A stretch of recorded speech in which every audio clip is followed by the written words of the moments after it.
We haven't been inside for more than a year. A while, yeah. What's up, everybody? Hello, welcome back. Rapid Fire Golf, episode 8, I believe, here for 2020. We are back inside the studio at the Bethlehem Golf Club. We have some storms going on here, a little rain on the outside, so hopefully we'll be okay here on the inside. And see our studio here from last year, same old, same old.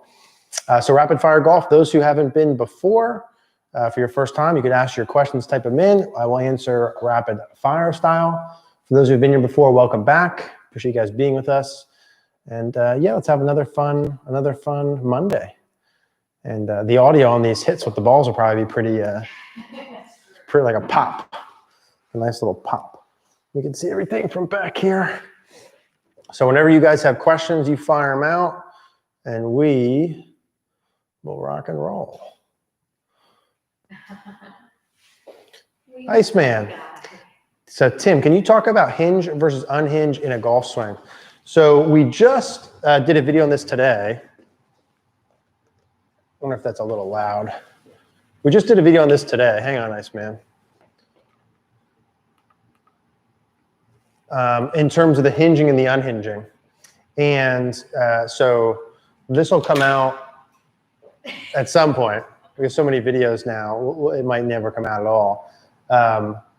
Been looking for a video on this. Yeah, so we just did a video today on how to hinge the wrist during the backswing, and then one how to hinge during the downswing. So that'll be like a couple weeks probably, because we're backed up a little bit. But so it works like this, right?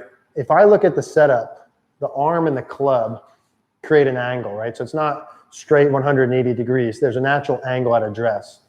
From setup to takeaway, club parallel, that angle basically stays the same. So this is like, let's call it like 145 degrees. That stays 145. So I'm not really adding a lot of hinge during the first foot or so. My chest, shoulders, and body are turning to get the club to here. Now from this position to the top, I'm progressively adding in hinge. When I get to left arm parallel, I should be roughly 90, maybe just wider of that or just more narrow, but I don't really want you more narrow of 90, but let's call it roughly 90. And then at the top, it's even more. Let's call it like 75. So no hinge to here, basically. Gradual hinge from here to 90 to 75. And then in transition, there's actually a little bit more, probably about 65 degrees. Part of that's because the shaft is flattening, right, three-dimensionally, but there's a little bit more. And then from this position, left arm parallel, it's a gradual unhinge then from there all the way to impact. Now, at impact, I'm actually the most unhinged, right? So I have actually less hinge there between my arm and the club and impact. So here, very little, gradually adding hinge, 90 here, 70, 65, and now I'm unhinging, unhinging, unhinging. That's the vertical component. I hope you're sitting back, Tim, because I'm going to give you a lot on the hinge here. That's the vertical component. So we look at hinges, the wrist hinge vertically, radial and ulnar, say that 3 times fast, and then we have back and forth, so flexion extension. So that's the hinge part like this. Now that's like the answer on a written test, you know what I'm saying? So if you're someone who doesn't hinge enough, you need to feel like you hinge more. I don't have my full hanger because there's a little clip picked off of this, but normally we have a hanger, you have like a little hook on the top. If you set up the hanger on the side of the club, the hook sits above your forearm, or this part of the hanger, see that sits above my forearm? Now imagine there's like a hook here, right? If you want a less hinge, you keep the hook above your arm forever. Keep the hook above, say this is above my arm, keep the hook above my arm forever. If you want more hinge, start to hinge it, the hook goes down my arm. Or this part goes lower than my arm, right? So if I want more hinge, I let the hook ride down my arm. The hanger for this is awesome. In terms of the other part of your wrist, at setup, your left wrist is in a little bit of cup or extension, your right wrist is flat. At this position, the left wrist is still a little cupped, right wrist will start to bend back a little, depends on your grip. At this spot, the left wrist is fully flat, right wrist is bent back, and then even a little bit more up to the top. And then gradually changing that when you come down. So that's the hinge. If you hinge too much, you need to feel like you're unhinging. to the top. Not even hinging less, just literally unhinging. So you're not hinging less, you're not hinging at all, you're unhinging. So like John Rahm, if you hinge too much, you feel this, that'll put you perfect. If you're too cupped with your left wrist at the top, you don't feel flat, you feel just a tremendous amount of bow, and then you'll be flat. If when you come down, you cup too much, you need to feel a tremendous amount of bow. So like a tremendous amount in the opposite of whatever the issue is, but that's how the wrists hinge in 5 minutes. Rapid fire golf. Okay, here we go, Charlie. Not taking a divot after the ball, any drills or feels. Yeah, a bunch. I would suggest a couple things. Number one, from face on, would be lead shoulder and lead hip. So is that audio okay? Yeah. During the downswing, you want to feel, Charlie, like your lead shoulder and lead hip work down and forward to the point where like I can't not take a divot, right? If I get my lead shoulder and lead hip down and forward, and then from this side, it's down and forward, down and forward. So left shoulder, left hip down to the point where I can't not hit a divot. Now from here, I have to turn and or start to extend a little bit later, but that'd be part one. The second thing I do, and this is a simple drill, but it's effective, I've done this for a long time, is do the towel drill behind the ball. So if you search my name and, Charlie, search my name and how to fix fat shots, I'll kind of show you how to set this up. But you can put a towel behind the ball, probably a grip and a half in terms of how far back it is. It's up in the air about 1 inch, and you want to be able to get the club hitting in front of the line while getting over the towel. So I would start with those two pieces. If you couldn't take a divot at all, I would start there. You know, the other little things you can do is put a tee in front of your golf ball. So here's your ball. Put a tee in front about a club head width, like this. So imagine this could go in the ground more. And your objective is to be able to hit the ball and hit the tee into the ground. Hit the ball and hit the tee. Notice when I'm doing that, left shoulder, left hip work down and forward a lot. So those would be the starting points. And then getting your arms extended more out towards 45. So if you're like this, right, you're not gonna hit the ground. Left shoulder, left hip down and forward, arms extended. Left shoulder, left hip down and forward, arms extended. I would start with that first. Eric, angle of attack is fine, but my misses are blocks and pushes to the right. How do I correct my face so I minimize those hits? Hang on, we're having an in-session change here. Can't breathe, sweating a lot. I'm getting old, out of shape. So, pushes and hooks. Angle of attack's fine. My misses are blocks and pushes to the right. How do I correct my face and minimize those? So if your angle of attack's okay, that could still be a swing direction issue, Eric, where your swing direction's too far to the right. Too far to the right. So it may not be a face angle thing. That could just be your path is too far to the right. Even if your angle of attack's fine, you're swinging too far to the right. So a couple things you can do. I would, now again, I'd have to see like why this is happening, but a couple different options. You could start with a shoebox or a box or object outside the ball to neutralize path. So if I take my setup, imagine it's a longer shoebox. I'd put an object outside the ball and I'd probably put 3/4 of it in front of me and only 1/4 behind and give myself about 1 inch outside the toe of the club. So which will feel like it neutralizes your path. That for you will probably feel like you're exiting a little more to the left. That would be one practice station. And you can look up, search my name and fix your hook, and you'll see some of these. The second thing you can do with a practice station is a bucket drill. So if I take my normal setup like this, I'd put a bucket, and this is in that video, Eric. I'd put a bucket about here, halfway between me and the ball. And where when I took my setup, I'm going to put it just underneath the shaft angle I start with. And my objective would be to get the club on both sides of this, which if you're too far inside, if you're too dumped under, this way you'll hit the bucket. That'd be a good one. You can take this same thing, put it in front of and outside the ball like this on your target line, and make sure you miss to the left of it, which will feel your arms, hands, club shaft working more left and around you. You can also take that drill and put a stick through it to where you have to exit more low left as well. So something like this, and then you exit underneath it. So object behind you, between you and the ball that you have to miss, or object in front that you need to go left of. I would also probably put like a box outside the ball, like here, put a stick in front and learn how to get the ball started to the left of them. Ultimately, I have to see your swing to say why it's happening, but those would be some drills. George, love the channel, thank you. How should weight shift throughout a pitch shot? Oh, how should weight shift throughout a pitch shot, if any? So the weight should be progressively moving towards the target. So let's say, you know, it depends on how we define pitch, chip, depends on what kind of distance. But in general, here's what I'd say is a stock answer. Let's say my setup was 50-50, 55-45, or 60-40. Somewhere in that range. So 50 to 60% in my left leg.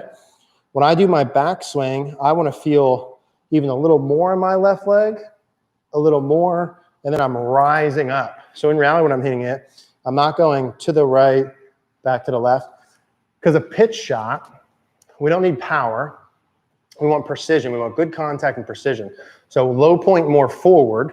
I want to be steeper with my body angles so I can be shallower with my club. So I'd say a good checkpoint would be 50, 55, 60 here. A little more forward. So my head works a little forward during the backswing and then up into the follow through. We did a wedge video with Andrew Rice this winter. I'm not sure which one it was, but one of the wedge videos we did with Andrew Rice talks about that a little bit more. If you watch good pitchers, their head goes forward towards the target. Here's my head. It goes this way a little during the backswing. And then they go up, forward, and then up. Terry, my backswing, my trail leg was flexed, which hindered my hip turn, made my backswing feel congested. I've added extension to my trail leg on the backswing, but I'm having problems with follow through and sequence. Can you help me with this? I don't know if I can help you with that, Terry, because I think I'd probably have to see that. I think in general, what you said is true, right? We would see correlation between how bent or straight your trail leg is and how much you can turn your hips. Basically, the more you straighten your trail leg, the more you can add hip depth, turn, and tilt. Now, without seeing it, whatever you used to do before, obviously that backswing maybe is not pairing with your downswing, but what you're looking for is extension of the trail leg. Right hip works up and back. As you start down, both the legs should reflex to the point where we're about even with each other. And then that right kneecap is going to work towards the target. So that's kind of the idea there, right? Lengthen it back, reflex forward, and then work up and kind of kneecap towards the target on the way through. So Terry, I kind of have to see that one. For some of you guys, when I do have to see it, if I haven't, you haven't seen before, you can do cogornogolf.com. That's where you can get a membership and send me your swing, and I can build a practice plan for you. How can you tell if it's a shaft is the correct flex for you? Started to play 3 years ago with regular flex irons off eBay, looking to have, really the only way to do that is to go get a good fitting. So it's not as simple as saying like, hey, if you have X amount of speed, you should play this shaft. There's more to it. There's your speed, there's the torque you put on the club in various spots, and then within a flex, there's all kinds of other pieces. So it's really a lot of details to that. I'd say the best solution is to go to a club fitter in person who's really good, and then they can give you more info on that. Because for me, there's just so many variables to take any kind of guess at that. Has your time and videos created with Guru Malaska changed any of your theories on shouting the downswing? No, it has not. And I would say if you watch back the video Mike and I did on shouting the downswing, especially the second half of it, we really were saying the same thing. Like I asked him in particular when he was talking about the shaft tipping, getting the club in front and shallowing it. And we both said, hey, listen, it depends on what the person's doing. If someone comes in and the shaft is too vertical already, Mike said, well, certainly I'm not going to make them go more this way. I would have them feel like they're shallowing it more. If someone's already too shallow, they would feel like they tip it. So I really made it a point that we talked about that within that video. I believe it's in the second half of the video. So nothing's changed on that. I mean, the reality is, regardless of anyone's opinion, if you look at good players and where their shaft is, hand line and shaft, they're on the way back, in line with the pec bicep, butt of the club's on or inside the ball line, usually, up over the trail shoulder, back down to the pec sternum, and the shaft angle is slightly lower than on the way back. For 98% of good ball strikers I've ever seen that I've looked at, thousands of them in the past decade. That is what it is. What you need to feel to get there could be different per person depending upon what you're doing. The golfers I work with on a regular basis, 105 out of 100 lean towards steep. And so that's why we do so many videos on feeling shallow, so that you can just get neutral. In reality, I just want the club to work up and down on basically the same plane, right? And there's a minimal shallowing on the downswing, and it's mostly because of the body motions. Lewis, I'm curious why a young, strong guy like you, well, thank you, sir, Gary Woodland, use graphite on your irons. So I actually don't use graphite. These are just painted to look this. So if you see kind of where the marks are, you see it underneath there, where the paint's coming off the steel. So I have just normal on mine. As for Gary Woodland, I'm not sure. I'd have to see. I'm definitely not a club fitting expert. We have John, you know John Hutzler at Cogorno Golf. He's our club fitting guy. He could probably answer that better. So yeah, but I'll take the young, strong guy thing, Lewis. Thank you. Josh, does the left elbow need to feel like it rotates back towards the body in the downswing versus pointing out the target near impact? So Josh, the left elbow, as I said, left elbow in general would point, depending upon your grip, it's pointing kind of 45 degrees this way, depending upon your grip. During the backswing, it should be a little more down towards the ground early. Depending upon what you want to do at the top, it starts to work out a little bit. And then it works more out to start down. And then it's working towards the target. So it's down, away a little, away more, target. Down, away a little, away more, target. That would be like a general overview of what a lead shoulder would work with. So it depends on your grip pattern. And some players go a little more out with the lead elbow, so internal rotation. That'd be like a Brooks Koepka earlier. Some people go the other way. You can wrist conditions match it, but that'd be a general. Dylan, finding much more consistent if I do a 3/4 backswing versus full. Why might that be, and how can I change to get a full swing and therefore more power? So I see that a lot, Dylan. I think there's a couple things. Number one is a lot of times when we get a 3/4 backswing and we stop shorter, it actually helps us sequence better and start the downswing sooner. So instead of us going all the way up to the top and coming down, a lot of times when you go 3/4, your hands are only going here, your sequencing of your downswing actually happens earlier and sets off a chain reaction of positive events. I see that all the time. When you get people to do a backswing and shorten it for whatever reason and start down sooner from there, the sequence of the downswing changes a lot. That'd be my guess, Dylan. Obviously, I'd have to see you do it and say exactly why. It could be because your 3/4 swing is actually a full swing. Maybe your normal swing is too long, and when you feel 3/4, it's perfect. It just feels 3/4 to you, but it's actually perfect. And that prevents you from over-hinging or your arms going too far, whatever the case may be. So I'd say the sequencing is the biggest thing I'd see, or potentially your swing's too long, but I'd have to see that to say for sure. Cameron, best way to shorten swing. Hey, that was a perfect little segue. When I feel like I'm only swinging to left arm parallel, I hit a lot of fat shots or pushes. Do I need to just get used to different timing? Cameron, yeah, I don't know. Have to see what you're doing. A couple ways to shorten your swing. One would be to do what I just said in terms of start your downswing sooner. So whenever you start your downswing sooner, by definition, your backswing is getting shorter. So I used to have a really long swing, and for me to shorten it, in the beginning, I had to feel like when my hands got past my hip, right here, I would start my downswing. Now in reality, what happened is I felt it here. My hands would continue traveling up as I started my downswing, and my hands actually got to about here. So feel like you start your downswing sooner if your swing is too long. And of course, you got to use video monitor this, right? Like if you have a checkpoint, I'd say the lead arm, here's 9 o'clock, here's 12 o'clock, 9, 12, 11, 10, 9. The lead arm on 10 or 11, kind of a good place to be. 9's pretty short, 12 you're choking out, 11 or 10 generally gives you good timing for sequencer on the downswing. So you can start your downswing sooner. That'd be one. Two would be if your arms travel too far, you can do the old alignment rod. So put it underneath your trail arm and have the majority of the stick out in front of you. When you make your backswing, when your lead arm hits the stick, which will happen at about parallel to the ground, start down. Again, what will happen is your hands and arms will go about 2 feet just from momentum before you go. So this is probably the best drill I've ever seen to shorten a downswing, or shorten a downswing, that's not realistic, shorten a backswing, or feel like you start a lot sooner.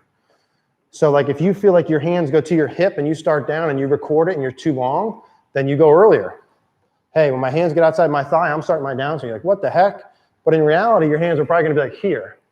So I'd use those two. You could also be too long because you hinge too much, in which you'd have to feel like you unhinge more. You might turn too much, which is gonna feel like no turn. So I'd have to see that, but that would be my guess.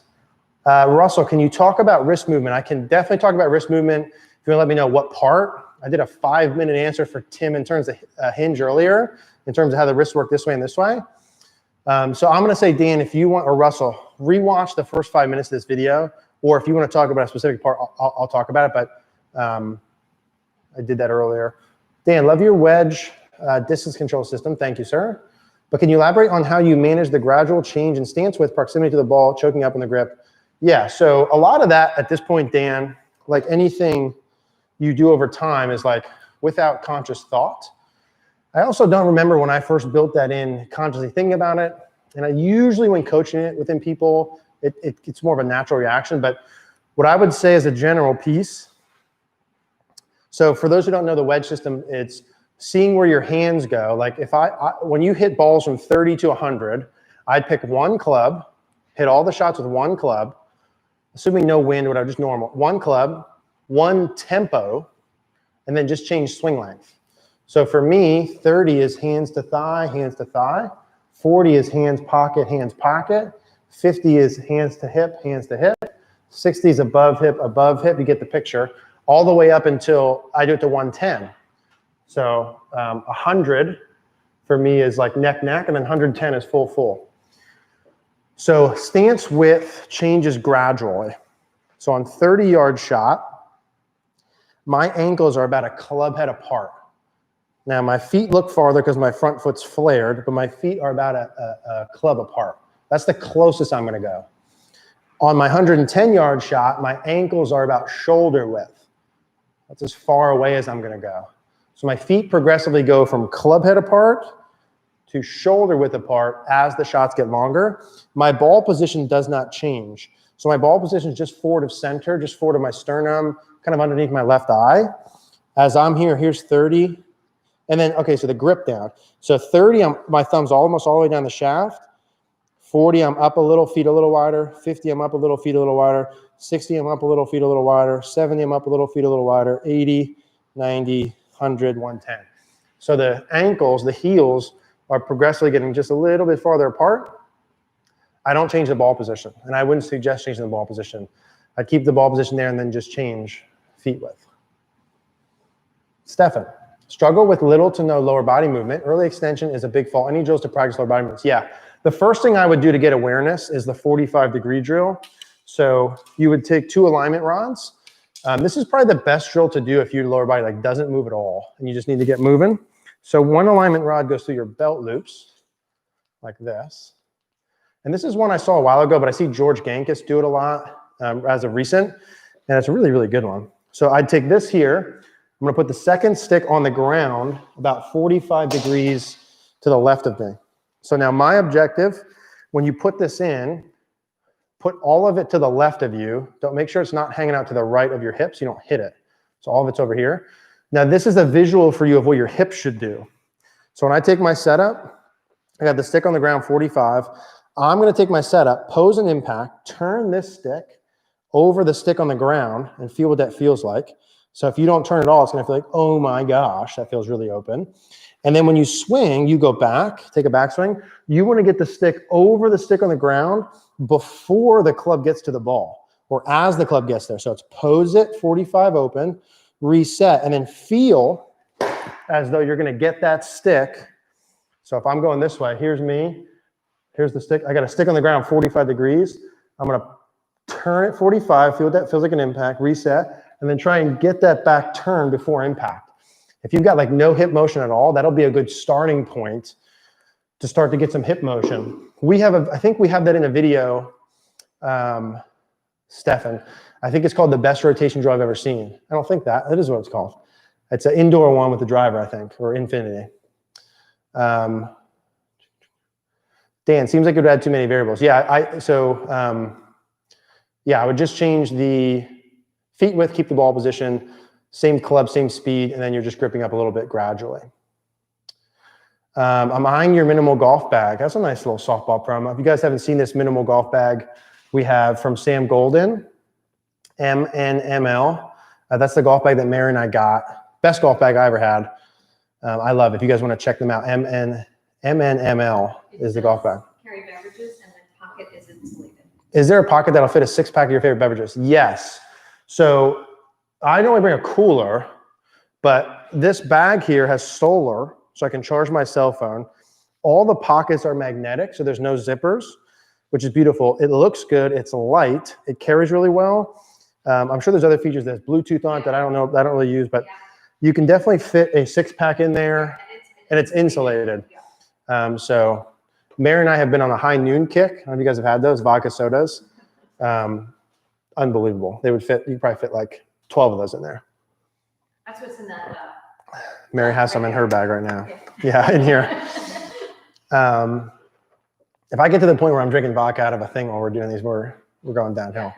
Anyway, Jim, hey Eric, from all your friends down here in South Florida. Hello, Jim. Hopefully we'll be seeing you in South Florida this winter. Mary and I were just talking about trying to find places down there. And Jim, if you know any places that we could live in South Florida, send us a message. Boca, Delray, Palm Beach area. Service@cogornogolf.com. Yeah, went to my range yesterday. 4 people said, thanks for recommending Eric. He's changed my life. Well, thanks, Jim. I really appreciate you telling me that, man. That's awesome. We're glad the videos are getting out and hopefully helping you and helping some people. Maybe we'll get to play this winter when we're down there. Mark, how would I start to train in a squat move in my downswing? And what pitfalls do I have to watch out for to make sure I'm doing it correctly? So the pitfalls are when you squat, the body lowering. So here's my head height, right? During the downswing, my body's going to lower for a couple of reasons. One, my legs flex, right? So look at I don't know if I can rub my belly and my head at the same time. Look at my head with the skills thing in the mat. So during the downswing, as my legs flex, my head goes down. As my upper body reflexes, chest down, my head goes down. And as I had right side bend, right shoulder to my hip, all 3 of those things lower my head compared to the background. Knee bend, forward flexion, right side bend. You're doing all those in reality. The pitfall is if normally I make a swing and my chest, let's say, is 5 feet from the ground. If I make a normal downswing and I normally stay the same distance or farther away, my arm and club length is going to match that. So if I get closer to the ground, I can hit it fat unless I shorten my right arm or shorten my right wrist. Now, why would you want to go through all that trouble? The reason is when you go down, it's a speed generator. So when you push down into the ground, just like any other sport, that's the only contact I have with the earth, right, is my feet in the ground, and then I have my hands in the club. Those are my 2 contact points. And so when I start my downswing, the squat motion from here comes from legs flexing. So at the top, I'm here like this. As both my legs flex, my belt buckle gets lower. Now, as that's happening, I don't just squat forward. There's a squat motion and a turn, right? And this would be the same motion if I was playing any other sport here. There's a lowering effect as I turn, right? So if I was playing baseball, I'm here when I hit. If I was throwing a ball, it'd be the same motion. I'm here when I throw. So there's a natural lowering motion to create speed and let that speed go through the other segments of your body, ultimately leading to arms, hands, club head speed. The pitfall is fat shots. You have to learn to keep your trail wrist bent, right wrist bent. Now, the pro of that is when you do that, the handle can be more forward. You can rotate more, get more shaft lean compression, hit the ball a lot farther. So in terms of the more specific hows, I would watch how to start the downswing lower body video that we did with Milo out in Arizona. So search Eric Cogorno Golf, how to start the downswing lower body, and that will show you more detail with that, Mark. Ted, thanks, Eric. You're welcome. Really appreciate the way you describe different arm positions and feelings as you swing. Hugely helpful. You are very welcome, my friend. Andrew, there's so many videos online. Yeah, there are. There's more coming. An unbelievable amount of videos coming. There's so many videos online of small details during the golf swing. But will a lot of these fix themselves if you just swing down and have a shallow downswing? Andrew, I would say no. I think that, here's the reality. There are a lot of micro things. And I think you have to find a good coach to work through. Now, the thing with there being a million videos, and we do a million videos, is you can't do a million things at once. You could probably do one maybe 2 things at one time, especially if they're in different parts of the swing. Anything beyond that's too much. Now, what you need to do is work with Find a Good Coach to identify the list of priorities. So if you have 5 things to fix, you got to find what's the most important 1 or 2. And when I do those 1 or 2 correct, will those knock out some other ones by itself? That'd be ideal. Or you do them in order, right? Just like anything else, right? Like the stock market's incredibly complex, very difficult to do on your own. You got to probably have someone guiding you in terms of where you're going.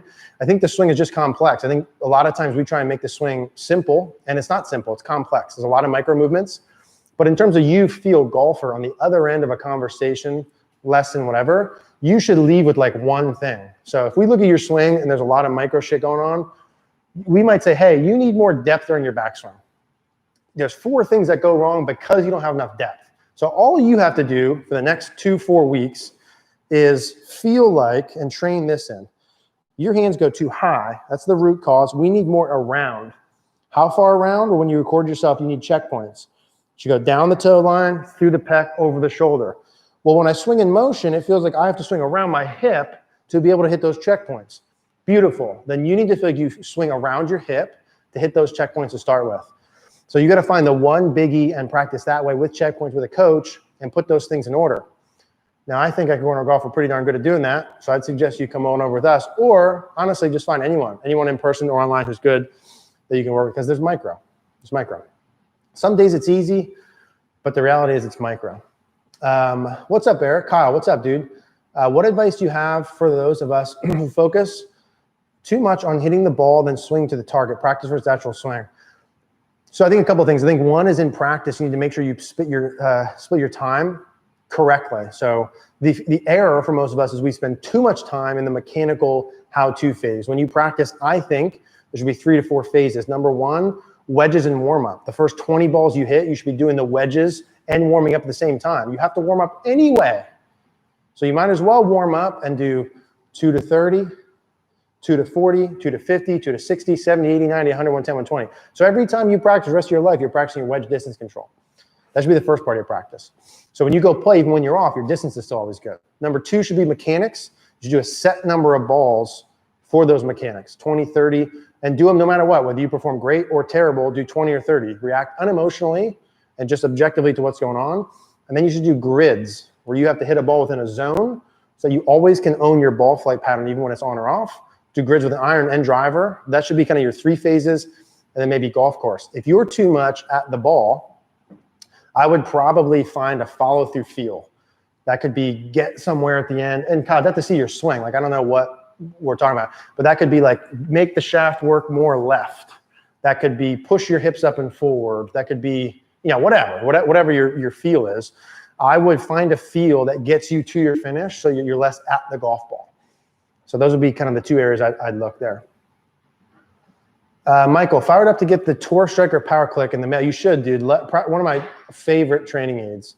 Great recommendation. You are welcome. From a strong grip, shut face player who flips too much and needs to hold and turn. Yeah, so if you're strong grip, shut face, you need to feel on the way down like you don't release ever. You need to feel like your lead elbow stays pointed towards the target forever.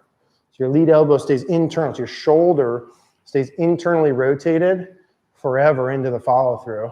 Trail wrist will stay more bent back. Logo of the glove will face away from you for a long period of time. With the strong grip and face, what's nice is you could have a really nice drive, hold, release pattern. You watch like a slow-mo, like Victor Hovland or Dustin Johnson, guys like that. Very passive face. That's the benefit of having the strong grip. Got to make sure you have enough speed to be able to do that, but that's awesome. Russell, nice golf bag. I agree. Sam Golden, MNML Golf. I love that bag. Let's see here.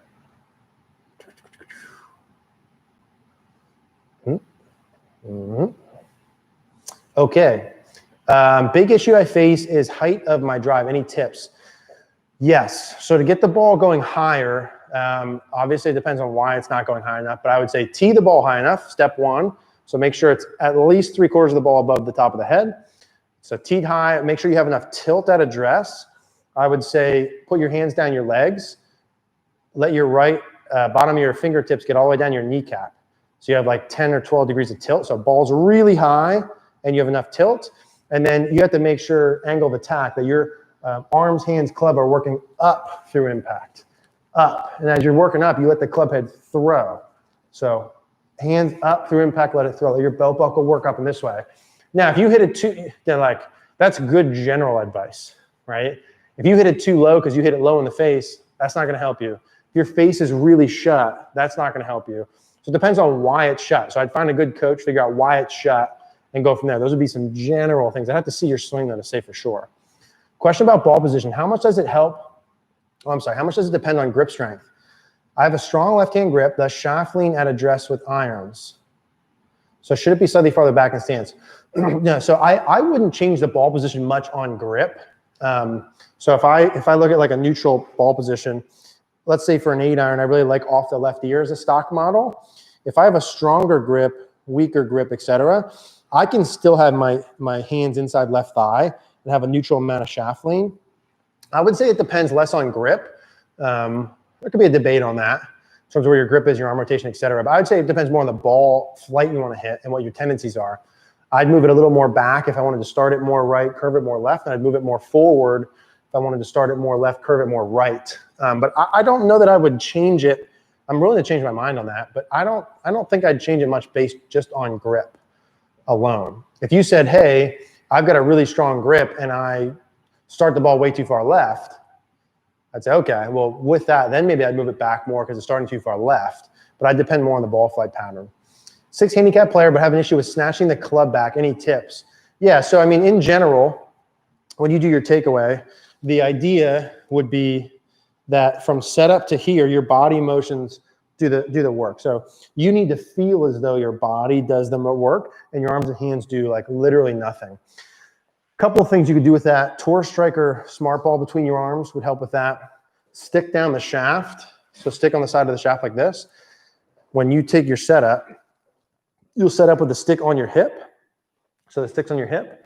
If you snatch the club away, the stick flies off your hip. Stick flies off your hip. So what you want to feel is you go back as all body and keep that stick on your thigh. It just rides down a smidge. So you're just adding a little bit of hinge. But you see how it stays on my thigh. Here's a good takeaway. Starts on my hip, stays on my hip. Here's a snatch. So that would probably be a good feedback tool. Needs to feel all body, no arms and hands first. What's your opinion on one-length clubs? I have issues making consistent contact with long irons. Any tips? So I've had probably, I'll say 6 to 7 players that I've ever coached in person who have had one-length clubs. I think 3 of the 6 I've tested on the TrackMan before and afters. I've found 0 difference. Very small sample size. I didn't see any incredible gains from going from normal to one length, and I saw no terrible decrease in normal to one length. I saw, you know, as the clubs are all one length, that means your shorter clubs are going to be longer, and your longer clubs will be shorter. So generally speaking, if you know, with a shorter length club, you might be able to hit your longer clubs better, but does it decrease how good you can hit your shorter clubs? I think you have to test that with a good fitter and kind of go through the numbers. So my opinions are neutral. I have no opinion on it. I haven't seen anything great or terrible one way or the other. Cameron, my chest gets too open at impact and I get a little bit of a chicken wing. But if I try and keep my back to the target, I hit a lot of big pushes and hooks. Any good feels to fix this? So yeah, so like I would say your chest getting too open too early would be the root thing to fix. I would keep the shoulders feeling more closed. When I say more closed, it's just relative. Like I'd like the shoulders to be about 90, 45, and then from here, now they're going faster than the hips into the follow through. So if you normally are too open, what happens is your arms get narrow. So if I don't turn enough, I can't be wide. Here'd be good width. I can't get there with my left arm because I don't have enough turn. I have to turn back to get to that. Now, if I come down with my shoulders more normal, I can have good width here. Good width means shallow shaft, good club face angle, etc. So probably what's happening is when you do this and you keep your big backswing turn, you still have your narrow arms, and then likely you have to tilt too much. Like I see that a lot. So your old pattern was chest open, arms narrow. Your new pattern is chest back more, but arms are still narrow. And so you have to probably tilt a lot at the bottom. Tilting a lot doesn't let you rotate enough. Usually means your swing direction is too far to the right. So that'd be the first place I'd look, would be with the turn more back. Can you get more width? especially of the trail arm, and keep width more. So feel like your hands are farther away from your shoulder as you start down into your downswing. From there, I'd really have to see, but I would say fixing the chest and shoulders is a good idea. Learn how to match something to that versus the other way. Like, don't go back to chest too open and short term fix it. Fix the shoulders and then go from there. So from with your chest and shoulders here, you got to make sure your swing direction doesn't get too far to the right. So my chest and shoulders are back, but now they're only back for the first half of the downswing. Then from there, you still got to open, right? You still got to open everything and get that club working around you. So you might do the chest and shoulders closed and add a little swing station, right? And feel what it feels like to open from there. So if I take my setup and you put the stick in front and tilt it down, so it's like this, and you're feeling simultaneously, hey, how do I feel like my chest and shoulders turn back, stay turned, but then still rip around into my follow through? I'd probably put a little swing station in there like that. And then you got to see, the armlet stuff like that. But I have to see that. I have to see that one.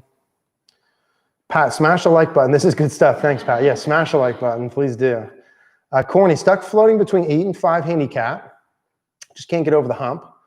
How do you fix a pulled wedge and in general make the next leap to scratch golf? So those are two drastically different questions, but good ones. I think, how do you fix the pulled wedge? You have to find out why it's pulled. That could be you're aimed too far left. That could be your feet are good, but your shoulders are aimed too far left. The ball could be too far forward. Your swing direction might be too far outside in the cross. So I always check the aim pieces first. We overlook the fundamentals constantly. So I'd put sticks in the ground and a stick in front and say, hey, first things first, here's a stick, here's a stick, here's my start line. Okay, let me take my setup and like, holy cow, I'm aimed way open. That's why I'm pulling it. It literally could be as simple as that. If it's not as simple as that, likely, and also check the ball position. If your ball position is too far forward, you're likely to pull it. So if the ball position is good and your aim is good, likely your swing direction is too far out and across. So you'd want to feel a little bit more of a draw pattern.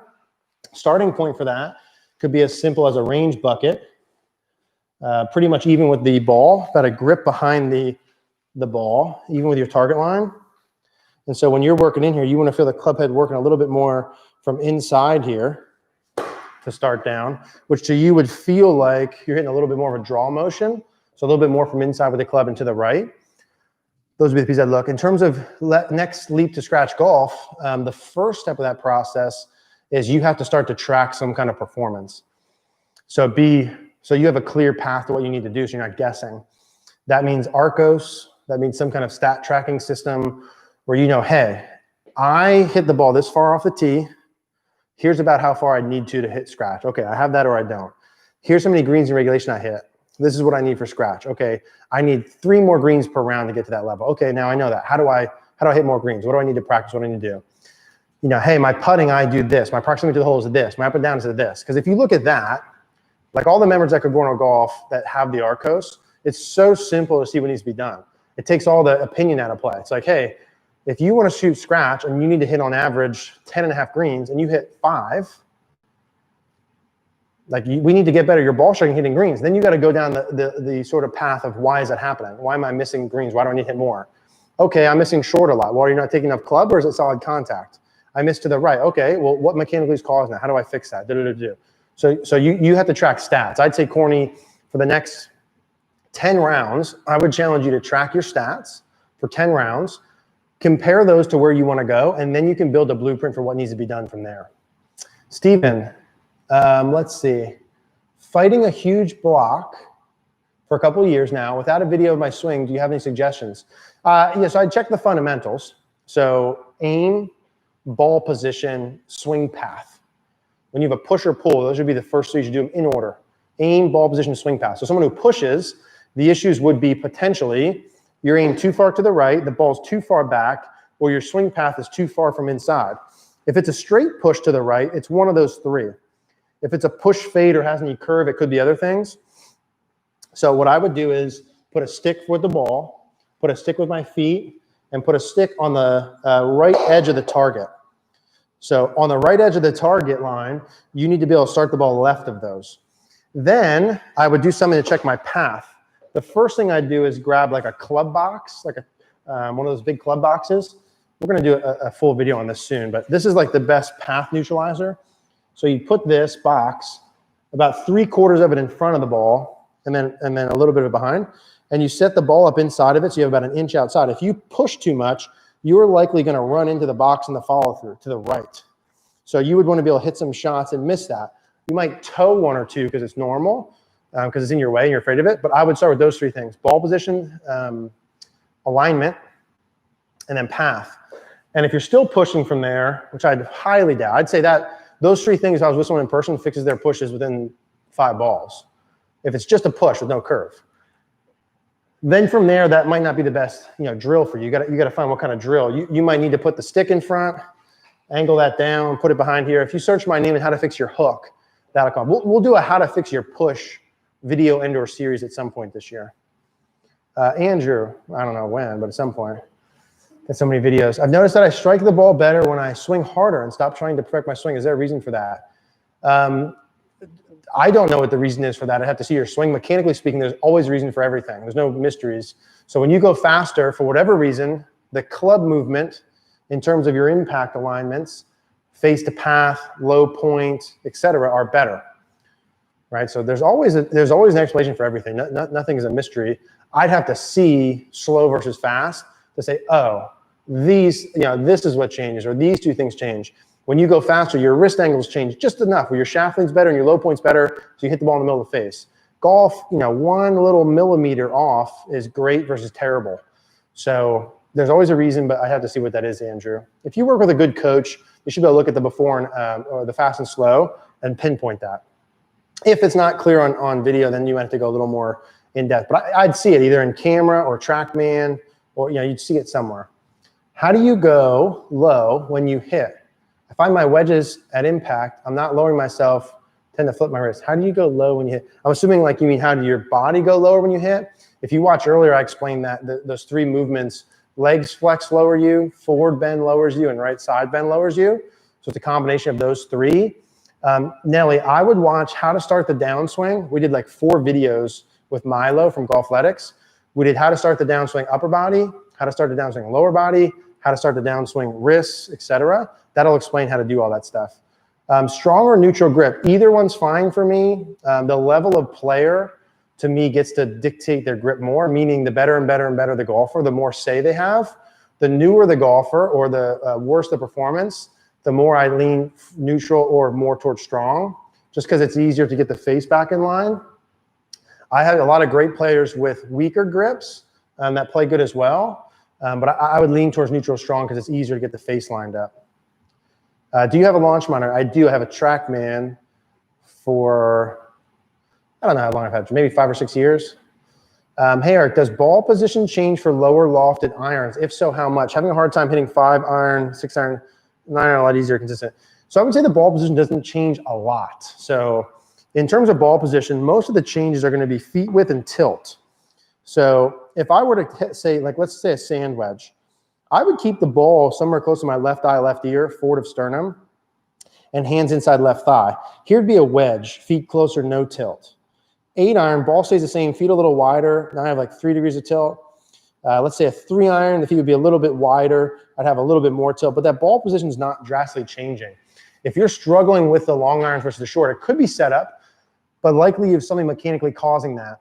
I find players with swing path issues. Now, this could be rooted in body, but players that come too steep during the downswing tend to be good with shorter clubs because you have more loft, not as good with longer clubs because you have less loft, in particular driver, 3-wood, etc. But also some players who are too shallow have a hard time hitting the longer clubs off the turf. So I would say there's likely a mechanical reason in there, but I have to see that one say for sure. But I would keep the ball position fairly constant, change feet width and tilt. Ted, what's up, man? Joe, working on pressure points on the grip. Do you believe in the importance of pressure points? Yes, I do. Zach, how long before Bryson pops? No. Yeah, so I don't think Bryson's on any PEDs. I think he's a classic example of like a gym bro that I would see at the gym that I'd hang out with, or like me, who just overbulked. Like you can't put on, I don't know what he put on, 40 pounds or 50, 60 in that period of time without adding a significant amount of body fat percentage. Like if you look at him, he's bloated. So he put on muscle, but he put on a lot of fat. So like if he put on 50 pounds, like I think my first winter that I did the gym was really into lifting. I think I gained like 30 pounds in like a 4 or 5 month winter bulk. And it was like, 30 pounds of fat, 10 pounds of muscle. So the reality is he put on a bunch of fat, but there's no denying his swing mechanics changes in his ball speed stuff. I mean, it's incredible. He's playing great. But he put on some muscle and a lot of fat, which is fine. That's fine. Yeah, in terms of the pressure points before, who asked that? Joe. Yeah, I think the pressure points and the grip are important. They're not the same for everyone, but in terms of my bottom hand, having my heel pad on top and then feeling the pressure in the last 3 fingers of the lead hand would be fairly typical. And then the middle 2 fingers of the trail hand, and then the right palm up against the left thumb pad. Those would be some good pressure points as in stock. So the bottom 3 fingers of the lead hand would be kind of where you're feeling the grip with the heel pad on top. The middle 2 fingers of the right hand, some people feel trigger, some not. And then the right hand working up against the left hand thumb pad. Right hand heel pad against the thumb pad. A lot of people lose that thumb pad to heel pad at the top. So keeping that pressure point, feeling like the right thumb pushes against or the right heel pad pushes against the left thumb at the top can be a way to control that. Tom, played yesterday. I've been working on my takeaway as I was coming too far inside in the backswing. Hit the ball pretty well with my irons, thinking of my arm crossing across my chest. That didn't translate to my driver swing for some reason. I don't know if it's a different setup, but I was constantly hitting the driver thin. Is it a backswing issue? I have no idea, Tom. Too many potential variables. A, are you even doing what you feel? B, at what scale 1 to 10 were you doing it? C, what other variables are in your swing? Do they match it? Do they not match it? So Tom, that's a good question. I don't know. On the surface of reading that, I have no explanation. I'd have to see what else is going on that would lead to that. Yeah, wish I could help more, but I can't on that one. Jesse, drill for hitting it on the heel for driver. Yeah, it depends on why, right? It always depends on why. It depends on why you're hitting it on the heel. Off the top of my head, I could come up with probably 10 reasons why someone might hit their driver on the heel. So I'd have to guess which of those 10 we are. So Jesse, I would suggest for that end with Tom, I'd find a good coach you can send your swing into and find out why it's happening. Because there just could be too many. Like Jesse, literally that could be balance points at setup. It could be a posture issue. Your swing direction could be too far to the right. It could be too far to the left. You could have tilting issues, bend issues. There's just too many. Simon, what's the best practice to get a full shoulder turn in the backswing, except from short backswing during a round? Simon, I would watch the search my name and backswing or backswing turn, or how the chest and shoulders work. You'll see this in more length, but I like to put a club inside the trail foot and put a club across the shoulders, and you're trying to get the club across your shoulders over the club across your inside your foot. That's a really good feel in terms of the amount of turn you need. 45 with the hips, 90 with the shoulders on average. Search my name in backswing turn or chest and shoulders. That'll go in there. Dan, thanks. Tom, yeah, I'd have to see that one, Tom. I don't know. Andrew, shanking wedges, please help. So, yeah, so it depends on why you're shanking them. There could be a lot of reasons. What I would do short term to fix is do the old object outside the ball. So a box, a bucket, something like that, about an inch from the outside of your club to the box. You want to really feel on your follow through, because you could be shanking because your pressure's too far towards your toes. Feel your weight working really in towards your heels, towards your back heel. Feel like your left shoulder is working up and left out of the way. Feel the grip working up and left. Feel your arms, hands ripping from down here, like you're ripping the grip up and left through impact. Like everything should be working to the left as much as possible. Usually it's too much pressure forward, or your club head's actually getting too far out this way. Could be some other things, but I would start with those. Ryan, best advice for extending the club through impact. So I would watch, Ryan, how to extend the arms through impact for solid contact. It's a video we did maybe like a week or two ago, how to extend the arms for better contact past impact. Most players are going to be extended at about a 45. So if here's the golf ball, right? Here's 45, here's target. Most players with a neutral club face are going to feel like the club and arms extend at about 45. So you feel like the arms are extending at about a 45-degree angle, maybe 4 or 5 feet past the ball, feeling full extension. You can do some drills like a smart ball or something between your arms to help with that. But in terms of the sensation, that'd be it. If you really throw too early, you know, you got to figure out why that's happening. But you might, or if you have a stronger grip, feel like the arms are extending more out towards the target. But I'd watch that video, Ryan, that should help. Best ball position with driver to hit straight or small draw. Off the lead shoulder is a good spot for the driver. Where it is with your feet depends on how wide they are. If I said off inside heel and my stance width was like this versus this, those are in two completely different spots. So I'd say off the armpit, shoulders kind of forward for most, logo's a little far back. So I'd say here, if you want draw, you could go a little bit back of there. So between shirt logo and armpit. Do you prefer more of an active release Chuck Hook or pass release Milo for mid-handicap irons? Mitch, I don't prefer either. It depends on your club face.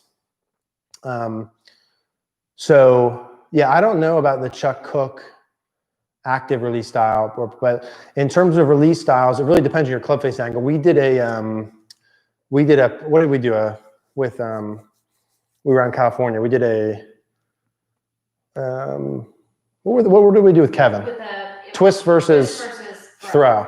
We did a twist versus throw release video. We did a couple release videos where like, it really depends on what your face angle is. If your face angle is tilted down at delivery, then you're going to be more passive. If your face angle is up towards the sky at delivery, then you're going to be more active. So it's just the same as like, if I open a door 20 degrees, I have to close at 20. If I open it 70, I have to close at 70. Opening and closing a door 70 degrees would be called more active. Opening and closing 20 would be more passive. That's all dictated in how much you open or close the club face. So if the club face is more closed or square coming into the ball, you don't need to do as much. That'd be passive. If it's more open, anyway. People who have an open face don't have passive releases. Impossible. People who have square closed faces do not have active releases. Impossible, unless they're no good. Any good golfer with a face like this, tilted down and strong, is passive. Lead shoulder more internal, elbow towards the target, not a lot of arm rotation. Or they're very active and they hit it off the map. If someone's face is more open, like a Patrick Reed, you'll see more of a throw, right? So it really depends on your face angle. Let's see here. Stefan, you're welcome. Steve, how does your right forearm fold during the downswing? So the right arm, when I set up, isn't 180, it's bent some amount, right? It's gradually bending until I get to 90 degrees. So I'm going to be bending 30, 60, 90. So by the top, the right arm is going to be about 90 degrees. As I work down, my right arm is going to be lengthening till I get back down to last parallel. It's going to be, let's say, we'll call it 120 degrees. So here's 90, here's 180. It's about 120 at my delivery phase. And then it's just a little bit straighter than that by impact. That would be like a stock right arm bend fold or mount. Second year playing, I keep pulling a rib. I do try to kill the ball. Can't figure out how to. Yeah, Craig, I don't know about that one, man. I would work with a physical therapist or doctor and see what's up with that. But that's out of my expertise. Dean, hitting irons the same distance with full swings help. If all of your irons are going the same distance, assuming you don't have a club problem, say the loft is actually what they are, speed is a big dictator. The faster you swing, the wider the gaps between your iron distances. The slower you swing, the smaller the gaps.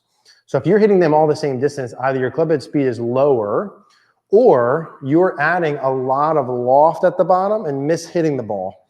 And that adding a lot of loft and mishitting at a given speed, you don't see the gaps between. So likely you need to learn, Dean, how to compress the ball better, get the face more square to close, get the handle more forward, get your body working. I would check out our compression, right wrist compression, left wrist videos and our compression masterclass and learn how to compress the ball. When you compress the ball, they should go different distances because the lofts are different. But if you're throwing so much loft, it doesn't matter because you're adding so much loft either way or mishitting them. Assuming your speed's okay, I would look at dynamic loft. All right, I'm going to try and roll through a couple more. We have 1 minute left. How correlated is early extension to coming over the top? Big time. Early extension usually happens because either A, the setup's too far, hips are too far back, B, the hips work too far forward during the backswing, C, the shaft's too steep, or D, the face is too open. I'd say those are kind of the big four. Eric, who made the decision to make the awful commercial with that hot girl that didn't belong? That was Performance Golf Zone video that we did. I won't mention names, but we collectively made that decision. High nooners for the win. Yeah, high nooners for the win, big time. Scott, what's up? Play 3-degree upright iron. Typically hit the irons okay, but moving between iron and driver struggle. Should the driver takeaway plane be the same for irons and driver? Yes. Yes, it should, Scott. The plane that you feel that you're swinging on will be the same. It'll be different because the club's different, but what you feel will be the same. In terms of 3-degree upright or not, I would go get a fitting with a good fitter in person, talk through this with them, and then work through and find a solution. Second, Scott, I now know we're supposed to extend in the backswing. That wasn't my move for me. What do you feel like you're getting taller? So the extension part's going to mostly feel like your shirt buttons are working up towards the sky as you turn. That'll be the part. So your shirt buttons work up towards the sky as you turn. That's the extension part. Ken, Eric, thoughts about core abs rotating during the swing instead of hips? Yeah, that works fine. If I activate the midsection before I swing, feel the midsection rotate back and through the ball. Yeah, you can feel your core midsection instead of hips, chest, shoulders. I don't think everyone performs well with the same feels, but that's perfectly fine. Milo is awesome, agreed. Oh man, I really didn't get to a lot of these. Oh, you're just getting a lot of questions. Milo's awesome. Lucas, hey man, what app do you analyze swings at work in Windows 10? I don't. Well, I use Analyzer on my Mac, and then I just use an iPhone. Mark, you're welcome. Passive or arm swing, what do you like? I like square close club face and more passive if you can. If your face is too open, you need to learn how to actively release it first, and then you can get passive later. How do you hit irons with less distance, shorter swing length? Eric, do you have any drills on how to use the core in the golf swing?